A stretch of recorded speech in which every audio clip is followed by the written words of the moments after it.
Okay, good afternoon, folks. My name is Jamie. I'm a little new to doing things like this because I'm not much of a mechanic, but I saw a lot of things, issues about the Bissel Pro Heat 2X Revolution Pet, that it wasn't releasing water, among some other issues that people had.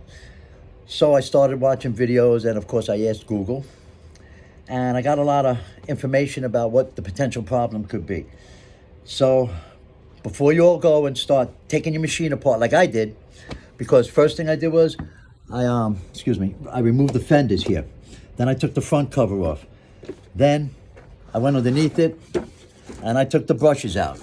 And the brushes are attached to belts, so, and a little arm that rocks up and down for tension.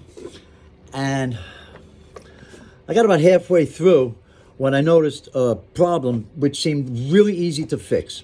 So let me show you what I saw down here. If you could see here, all right?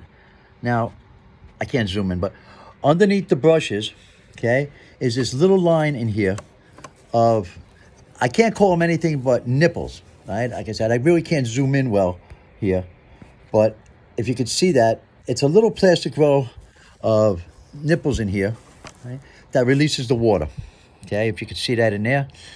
And they have tiny little holes. Okay, and I noticed that they were all clogged up. All these holes here, inside there. Here, there's a little better view of it, okay?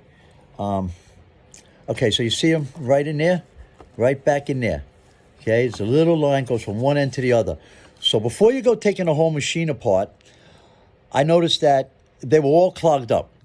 And you got to remember that these brushes are turning at a really high rate of speed. They're kicking up all sorts of dust and dirt and hair and you name whatever else you spilled on the floor. So what I did was I took the smallest thing possible that would fit into the hole, which was basically a safety pin. I had little small drill bits. And then I noticed that what was happening was I was pushing the dirt back into the machine. And I didn't want to push it back into the machine, figuring it would just clog it up again. So I got my vacuum.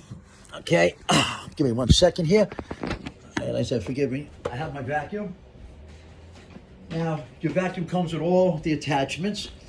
And you'll notice in your vacuum, you'll have that little thin one. And it fits in here good. Unfortunately, I didn't have the little thin one.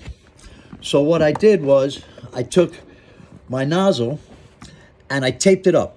Taped the whole thing up and I just left a little hole, little space. And I actually squared this a little tiny space.